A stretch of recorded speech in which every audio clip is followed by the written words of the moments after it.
नमस्कार साथियों, मैं डॉक्टर पारुल गुप्ता अपने चैनल विद्या मंदिर हिंदी में आपका अत्यंत प्रेमपूर्वक स्वागत करती हूँ। मेरा आज का विषय है विज्ञान वरदान है या अभिशाप। इस पर एक निबंध। विज्ञान से आप सभी परिचित होंगे। विज्ञान मनुष्य की सबसे बड़ी शक्ति है। इससे बड़ी शक्ति मनुष्य के सामने कुछ नहीं है आजकल। जब विज्ञान अगर ना हो तो मनुष्य जीवन में कुछ भी नहीं कर सकता। सब कुछ जो है वो विज्ञान पर ही निर्भर हो गया है। सबसे पहले प्रस्तावना देखिए। आधुनिक युग वैज्ञानिक चमत्कारों का युग है।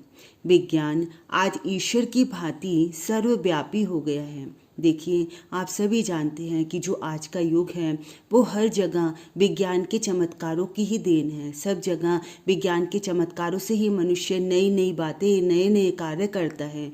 और जिस प्रकार से हमें लगता है कि ईश्वर हर जगह फैले हुए हैं, हर जगह व्याप्त हैं ईश्वर, उसी प्रकार से विज्ञान भी सर्वव्यापी हो गया है। विज्ञान ने मानव जीवन में आश्चर्यजनक क्रांति सी ला दी है।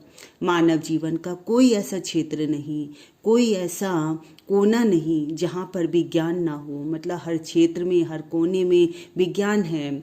विज्ञान की सहायता से मनुष्य प्रकृति पर विजय प्राप्त करता जा रहा है। मतलब जब विज्ञान है, विज्ञान से हर चीज़ मनुष्य छांटता जा रहा है, ढूंढता जा रहा है और प्रकृति पर विजय प्राप्त करता जा रहा है। आधुनिक युग में विज्ञान के नवीन आविष्कारों ने विश्व में क्रांति सी ला दी है। आज के युग में विज्ञान के बिना मनुष्य के स्वतंत्र अस्तित्व की कल्पना भी असंभव प्रतीत होती है। देखिए, मतलब ऐसा लगता है कि मैं हर क्षेत्र में, हर चीज़ में विज्ञान की आवश्यकता है। बिना विज्ञान के ऐसा लगता है कि मानो हम अपने जीवन में कुछ भी नहीं कर सकते हैं। तो कहते हैं कि विज्ञान के बिना मनुष्य के स्वतंत्र अस्तित्व की कल्पना भी बिल्कुल असंभव सी प्रतीत होती जा रही है। एक समय था जब मनुष्य इस सृष्टि की प्रत्येक वस्तु को कौतूहल से भरी हुई तथा आश्चर्यजनक समझता था। मतलब हर चीज़ को से ऐसा लगता था, बड़ा कौतूहल होता था, किसी भी चीज़ को देखकर बड़ा आश्चर्यजनक लगती थी उसे हर चीज़ें। परंतु अब जो है उनमें ही जब विज्ञान के कारण वो सब आसान दिखाई देने लगी हैं तथा उनसे भयभीत होकर ईश्वर की प्रार्थना किया करता था। परंतु आज विज्ञान ने प्रकृति को वश में करके उसे मानव की दासी बना लिया है। देखिए, हमारे निबंध का विषय है विज्ञान वरदान है या अभिशाप। तो हम सबसे पहले आपको बताएंगे कि विज्ञान वरदान है। उसके बाद हम आपको बताएंगे कि विज्ञान अभिशाप भी है यदि हम उसका सही से प्रयोग ना करें। देखिए, सबसे पहले विज्ञान वरदान है। विज्ञान मनुष्य की सबसे बड़ी शक्ति है। हर क्षेत्र में सबसे बड़ी शक्ति आजकल विज्ञान ही है। चाहे हम सुबह उठने के बाद जो भी काम करते हैं, हमारे घर के काम होते हैं, हमारे आने जाने के, खाना पीना, हमारा जो भी काम होता है सब कहीं ना कहीं विज्ञान से संबंधित है। वह विश्व के संचालन का मूल आधार है। आधुनिक मानव का संपूर्ण पर्यावरण विज्ञान के वरदान के आलोक से आलोकित है।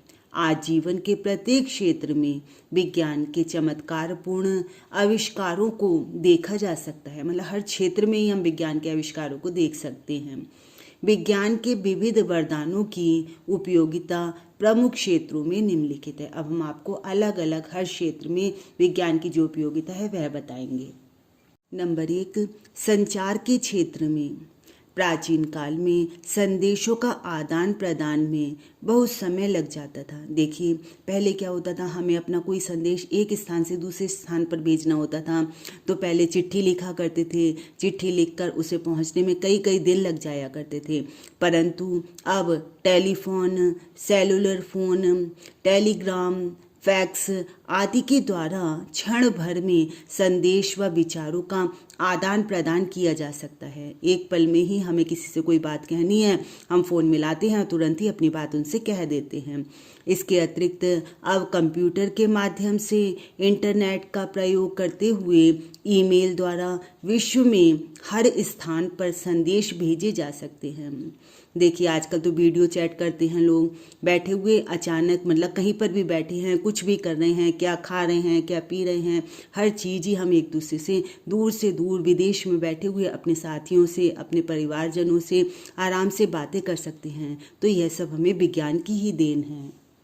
यातायात एवं परिवहन के क्षेत्र में प्राचीन काल में मनुष्य को लंबी यात्राएं एक स्वप्न के समान लगती थीं, किंतु आज रेलों, मोटरों तथा वायुयानों के आविष्कार ने लंबी यात्राएं भी अत्यंत सुगम एवं सुलभ कर दी हैं। देखिए प्राचीन काल में, बहुत ही प्राचीन काल में तो ऐसा हुआ करता था कि घोड़े आदि से ही यात्रा की कर जाती थी। लंबी लंबी यात्राएं इस तरह से ही करते थे, तो उसमें कई कई दिन लग जाया करते थे।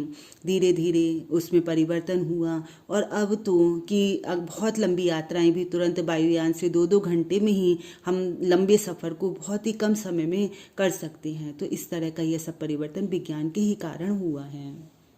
नंबर 3, चिकित्सा के क्षेत्र में। चिकित्सा के क्षेत्र में तो विज्ञान वास्तव में वरदान सिद्ध हुआ है।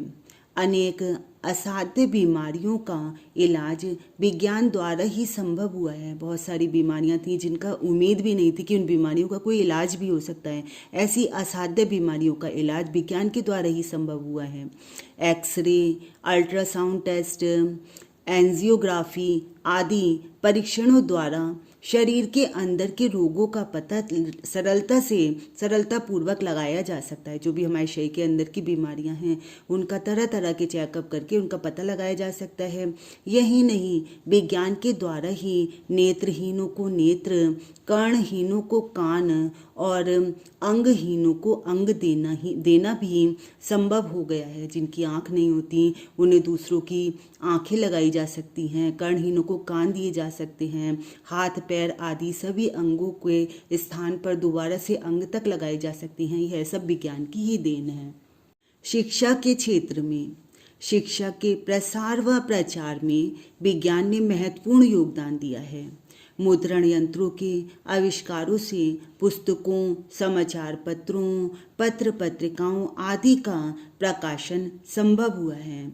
देखिए पहले लेखनी से लेख लिखा करते थे लोग, बहुत लंबा समय लग जाया करता था और उसके बाद वो महंगी भी होती थी क्योंकि बड़ी मुश्किल से तैयार होती थी और उनकी एक आध प्रति ही तैयार हो पाती थी। परंतु अब तो मुद्रण यंत्रों से इतना अधिक अच्छा हो गया है, अनेक पुस्तकें, अनेक समाचार पत्र वगैरह सब कुछ आसानी से तैयार किए जा सकते हैं और सब लोग उनको देख सकते हैं। इससे घर घर में शिक्षा का प्रसार सरलता से होने लगा। कंप्यूटर के प्रयोग ने तो शिक्षा के क्षेत्र में क्रांति ही ला दी है। कृषि के क्षेत्र में आज हमारा देश यदि अन्न के क्षेत्र में आत्मनिर्भर हो सका है तो इसका श्रेय आधुनिक विज्ञान को ही है। विज्ञान ने किसानों को उत्तम बीज, प्रौढ़ एवं विकसित तकनीक, रासायनिक खादें, कीटनाशक पदार्थ, ट्रैक्टर, ट्यूबवेल और बिजली प्रदान की है। छोटे छोटे बांधों का निर्माण कर नहरें निकालना भी विज्ञान के द्वारा ही संभव हुआ है। देखिए पहले खेतों में कीड़ा वगैरह लग जाते थे, उनके लिए दवाई वगैरह उपलब्ध नहीं थी। उन सब चीज़ों का भी जो हमें प्राप्त हुई हैं वो भी विज्ञान की ही देन है। और ट्रैक्टर वगैरह से खेत आसानी से जोते जा सकते हैं, समय भी कम लगता है और बहुत बड़े बड़े एरिया को कवर किया जा सकता है। यह सब विज्ञान की ही देन है। इस कारण अब बहुत अधिक फसल पैदा की जा सकती है। तो यह सब हमें विज्ञान की ही देन है। मनोरंजन के क्षेत्र में देखिए, मनोरंजन के क्षेत्र में भी हमें विज्ञान से अनेक चीज़ें प्राप्त हुई हैं। मनोरंजन के आधुनिकतम साधन विज्ञान की ही देन है। चलचित्र, आकाशवाणी, दूरदर्शन आदि के आविष्कार ने मनोरंजन को सस्ता और सुलभ बनाकर मनुष्य को उच्च कोटि का मनोरंजन सुलभ कराया है। मतलब मनुष्य जो है आज तो अपने घर बैठे बैठे टीवी पर कुछ भी प्रोग्राम देख सकते हैं, मोबाइल में तरह तरह के पिक्चर वगैरह वह सब कुछ आसानी से देख सकते हैं। तो इस तरह मनोरंजन के यह सभी साधन हमें विज्ञान के द्वारा ही प्राप्त हुए हैं। दैनिक जीवन में हमारे दैनिक जीवन का प्रत्येक कार्य विज्ञान पर ही आधारित है। विद्युत का आविष्कार हमारे जीवन का महत्वपूर्ण अंग बन गया है। देखिए, बिजली का जब से आविष्कार हुआ तो हमारे लिए अनेक प्रकार की चीज़ें जो हैं, हमारी हर चीज़ ही बिजली के द्वारा ही चलती है। बिजली चली जाती है तो हम परेशान हो जाते हैं। पहले तो ऐसा हुआ करता था, हाथ के पंखों का ही प्रयोग करते रहते थे। अब बिजली के से क्या क्या चीज़ें बन गई हैं, देखिए पंखे वगैरह सब बिजली से ही बने हुए हैं। बिजली के पंखे, AC, press, gas stove, fridge, सिलाई मशीन, वॉशिंग मशीन आदि अनेक वस्तुओं के निर्माण ने मानव को सुविधापूर्ण जीवन दिया है। देखिए, इन सब चीज़ों का आविष्कार जो है वो विज्ञान के द्वारा ही हुआ है और इन सब चीज़ों ने मनुष्य को एक बहुत अच्छा और सुविधापूर्ण जीवन प्रदान किया है।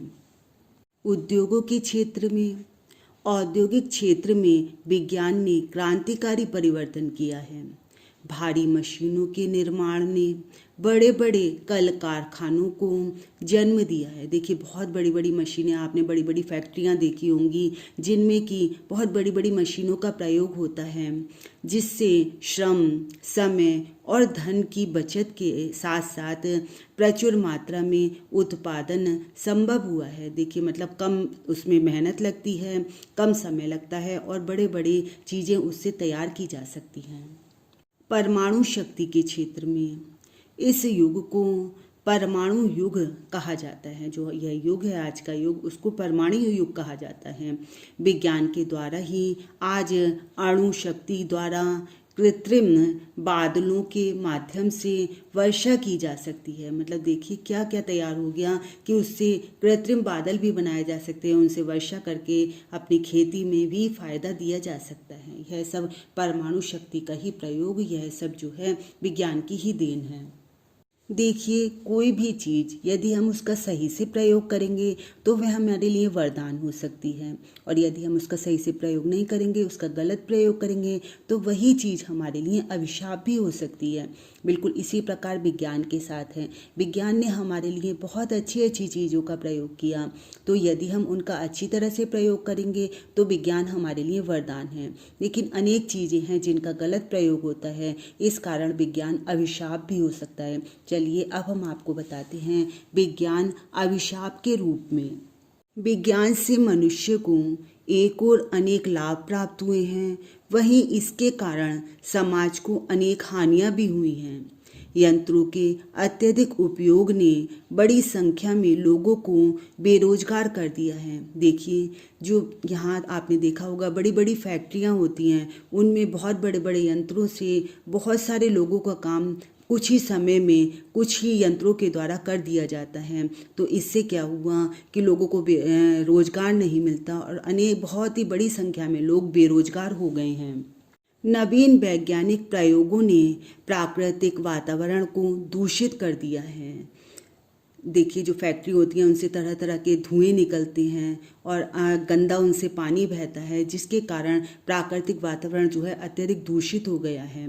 परमाणु युद्ध के भय ने मानव को भयभीत कर दिया है। लोग डरे हुए रहते हैं कि कब परमाणु युद्ध हो जाए।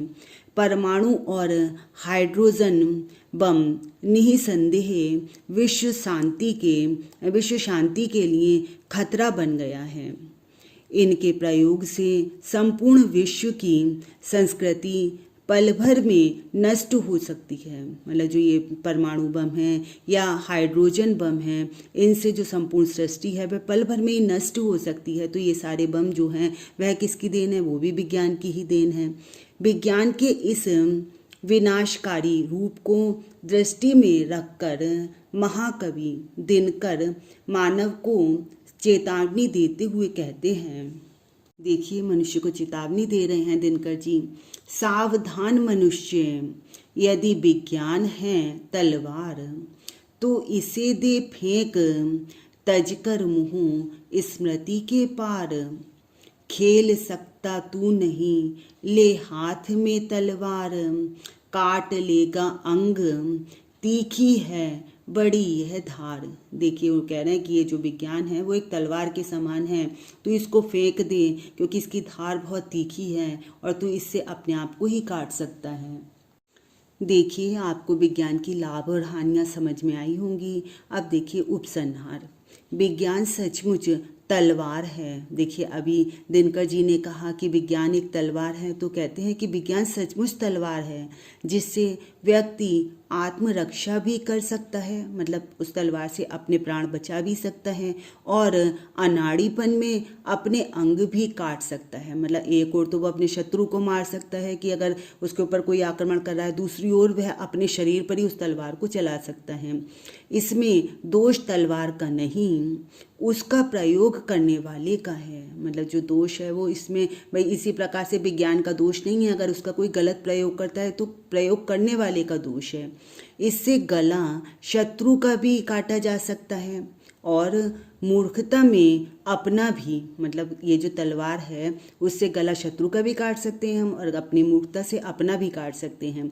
यदि मानव विवेक से काम ले और विज्ञान का दुरुपयोग ना करे, मतलब अपने विवेक से काम ले, विज्ञान का कोई गलत उपयोग ना करे, दुरुपयोग ना करे, तो विज्ञान के द्वारा धरती को स्वर्ग बनाया जा सकता है।